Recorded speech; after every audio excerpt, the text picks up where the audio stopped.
మానవ శరీరంలో ఉండే కొన్ని కోట్ల కణాలు పనిచేయాలంటే వాటికి శక్తి కావాలి. మనం తినే ఆహారం శక్తిగా మారాలంటే దానికి ఆక్సిజన్ ఉండాలి. ఈ ఆక్సిజన్ మనం పీల్చుకునే గాలి ద్వారా శరీరంలోనికి వెళ్తుంది. అయితే ఈ గాలి శరీరంలో ఎక్కడికి వెళ్తుంది? కణాలకు ఎలా చేరుతుంది? కణంలో శక్తి ఎలా ఉత్పత్తి అవుతుంది? మొదలైన అన్ని విషయాలను ఈ వీడియోలో వివరంగా తెలియజేస్తాను. హాయ్ హలో నమస్తే, welcome to my channel దుర్గాస్ knowledge academy. మన శరీరంలో శక్తిని ఉత్పత్తి చేయడానికి అవసరమైన ఆక్సిజన్ను లోపలికి పంపించి కార్బన్ డైఆక్సైడ్ను బయటికి విడిచిపెట్టే వ్యవస్థను శ్వాస వ్యవస్థ అంటే రెస్పిరేటరీ సిస్టమ్ అంటారు. హ్యూమన్ రెస్పిరేటరీ సిస్టమ్ ముక్కు రంధ్రాలతో ప్రారంభమవుతుంది. ఈ నాస్టిల్స్ ద్వారా గాలి శరీరంలోనికి ప్రవేశిస్తుంది. అక్కడి నుండి నాజిల్ క్యావిటీలోనికి వెళ్తుంది. నాజిల్ క్యావిటీ ఒక గది లాంటి ప్రదేశం. ఇది మ్యూకస్ మెంబ్రేన్తో కప్పబడి ఉంటుంది. గాలి ద్వారా శ్వాస వ్యవస్థలోనికి వచ్చిన ధూళి, సూక్ష్మజీవులను ఈ మ్యూకస్ ఆపుతుంది. ఈ నాజిల్ క్యావిటీలో సిలియా అనే రోమాలు వంటి కణాలు ఉంటాయి. అవి గాలిని ఫిల్టర్ చేస్తాయి. అతి ముఖ్యమైన విషయం ఏమిటంటే, బయట వాతావరణం రకరకాల టెంపరేచర్తో ఉండే గాలిని లోపలికి పీల్చగానే అది మన బాడీ టెంపరేచర్కు తగినట్లుగా మార్చగలిగే నాజిల్ టర్బినేట్స్ అనే ఒక చిన్న ఎముకలు నాజిల్ క్యావిటీలో ఉంటాయి. ఇవి లోపలికి ప్రవేశించిన గాలిని వేడిగా, తేమగా మారుస్తాయి. ఇలా గాలి బాడీ టెంపరేచర్లోనికి తగినట్లుగా మార్చకపోతే ఆ గాలి లంగ్స్ను డ్రై చేసే ప్రమాదం ఉంది. అలాగే ముక్కు ద్వారా మనం వాసన కూడా చూస్తాం కదా. వల్ఫాక్టరీ రిసెప్టర్స్ అనే వాసన గ్రహించే కణాలు కూడా ఈ నాజిల్ క్యావిటీలో ఉండడం వల్ల మనం వాసన చూడగలుగుతున్నాం. నాజిల్ క్యావిటీ తర్వాత భాగము ప్యారినెక్స్. ఇది ఆహార వాయు మార్గాల జంక్షన్. ముక్కు ద్వారా వచ్చిన గాలిని లంగ్స్లోనికి, నోటు ద్వారా వచ్చిన ఆహారాన్ని జీర్ణాశయంలోనికి పంపించడంలో తోడ్పడుతుంది. మనం ఆహారం మింగినప్పుడు ఈ ప్యారినెక్స్ వాయు మార్గాన్ని మూసివేసి ఆహారం జీర్ణాశయంలోకి వెళ్ళేలా చేస్తుంది. ఒక్కొక్కసారి ఆహారము వాయు మార్గంలోకి వెళ్ళే పొరపాటు జరిగినప్పుడు వాయు మార్గం నుండి బయటికి పంపించడము జరుగుతుంది. దీన్నే మనం పొలమారటం అంటారు. సాధారణంగా మనం ఏదైనా తినేటప్పుడు, తాగేటప్పుడు, మాట్లాడడం కానీ, టీవీ చూసుకుంటూ తినడం కానీ వంటి రెండు పనులు ఒకేసారి చేసేటప్పుడు మెదడు ఒక పనిని మాత్రమే నియంత్రిస్తుంది. అటువంటి సందర్భంలో ప్యారినెక్స్ను మూసివేయడం మర్చిపోవడం వల్ల ఆహారం వాయు మార్గంలోనికి వెళ్ళే ఛాన్సెస్ ఎక్కువగా ఉంటాయి. అందుకు ఏదైనా తింటున్నప్పుడు కానీ, తాగుతున్నప్పుడు కానీ దానిపైన మాత్రమే మనం మనసు పెట్టాలి. తరువాత భాగం లారినెక్స్. దీనినే తెలుగులో స్వరపేటిక అంటే ఇంగ్లీష్లో వాయిస్ బాక్స్ అంటారు. దీనిలో రెండు స్వరతంత్రులు ఉంటాయి. అవి వాటినే వాయిస్ కార్డ్స్ అని కూడా అంటారు. గాలి వీటి మధ్యగా ప్రవహించినప్పుడు వైబ్రేట్ అయ్యి శబ్దాన్ని ఉత్పత్తి చేస్తాయి. రెస్పిరేటరీ సిస్టంలో తరువాత భాగం ట్రాకియా అంటే వాయునాళం. ఇది ఒక గొట్టాం లాంటి భాగం.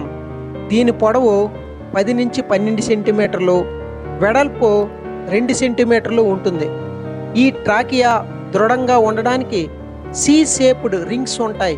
వీటిని కార్టిలేజ్ రింగ్స్ అంటారు. ట్రాకియా 2 గొట్టాలుగా విడిపోతుంది. వీటిని బ్రాంకై అంటారు. ఈ బ్రాంకై అనేక చిన్న చిన్న గాలి మార్గాలుగా విడిపోతుంది. వీటిని బ్రాంకియోల్స్ అంటారు. ఈ బ్రాంకియోల్స్ చివర ఉండే చిన్న చిన్న సంచులు వంటి నిర్మాణాలను ఆల్వియోలై అంటారు. ఇవి బంచ్ ఆఫ్ గ్రేప్స్ అంటే ద్రాక్ష పండులో గుత్తులా కనబడుతుంది.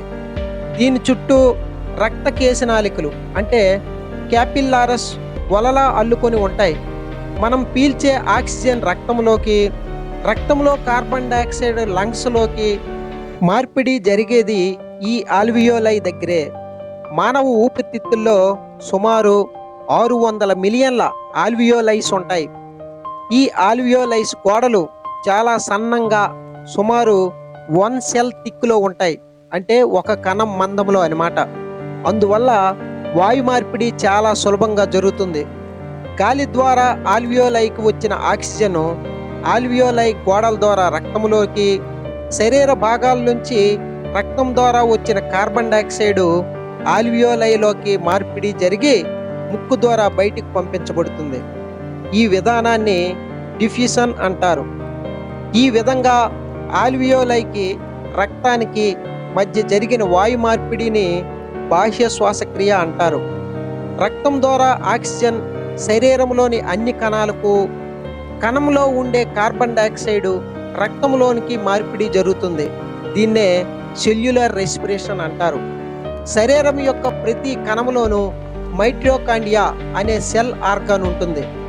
దీని లోపల ఆహారము ఆక్సిడేషన్ జరిగి ఏటీపీ రూపంలో శక్తి విడుదలవుతుంది. అయితే ఇక్కడ ఒక ముఖ్యమైన విషయం మనం తెలుసుకోవాలి.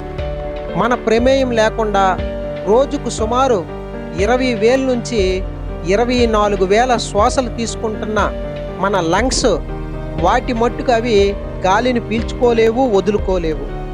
ఊపిరితిత్తులకు, పొట్టకు మధ్యలో డయాఫ్రమ్ అనే ఒక శరీర భాగం ఉంటుంది. ఇది కింద వైపుకు కదిలినప్పుడు ఛాతీ భాగ వైశాల్యం పెరిగి లంగ్స్లోనికి గాలి వస్తుంది. డయాఫ్రమ్ పైకి కదిలినప్పుడు ఛాతీ వైశాల్యం తగ్గి లంగ్స్లో ఉన్న గాలి బయటికి పంపించబడుతుంది. ఒకసారి మనం ఊపిరి తీసుకున్నప్పుడు ఎంత గాలి పీల్చుకుంటున్నామో ఆ గాలి పరిమాణాన్ని టైడల్ వాల్యూమ్స్ అంటారు.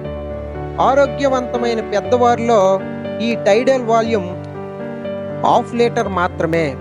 అయితే మన లంగ్స్కు 6 లీటర్ల గాలి నింపుకునే సామర్థ్యం ఉన్నప్పటికీ మనం 1/2 లీటర్ గాలిని మాత్రమే తీసుకుంటున్నాం.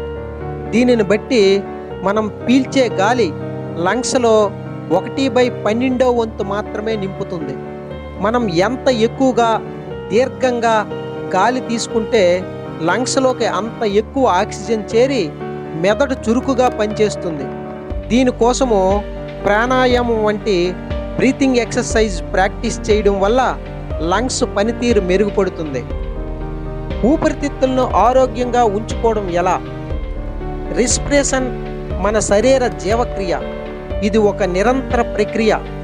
మనం కేవలం 4 నిమిషాల పాటు గాలి తీసుకోవడం ఆపేస్తే మెదడుకి ఆక్సిజన్ అందక మెదడు కణాలైన న్యూరాన్లు ఒక్కొక్కటి నశిస్తాయి.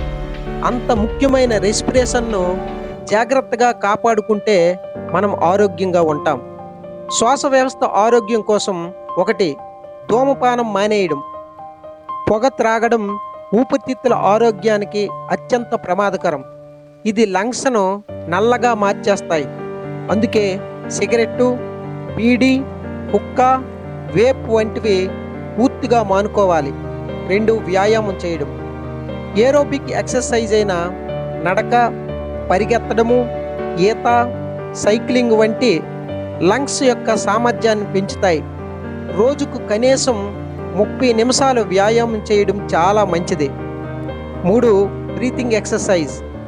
ప్రాణాయామం, అనులోమ విలోమ, కపాలభాతి వంటి శ్వాస సంబంధ వ్యాయామాలు చేయడం వల్ల లంగ్స్ శక్తివంతమవుతాయి.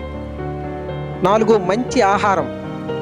ఆకుకూరలు, పళ్ళు, కూరగాయలు వంటి విటమిన్ సి, ఏ వంటి ఆహార పదార్థాలు, యాంటీ ఆక్సిడెంట్స్ ఉండే ఆహారాన్ని తీసుకోవడం వల్ల లంగ్స్ ఆరోగ్యంగా ఉంటాయి. చివరగా మీకు శ్వాస తీసుకోవడంలో ఇబ్బందులు ఉన్నా, శ్వాస తీసుకుంటున్నప్పుడు చెస్ట్లో పెయిన్ వస్తున్నా, ఎక్కువగా దగ్గు వస్తున్నా మంచి వైద్యున్ని సంప్రదించండి.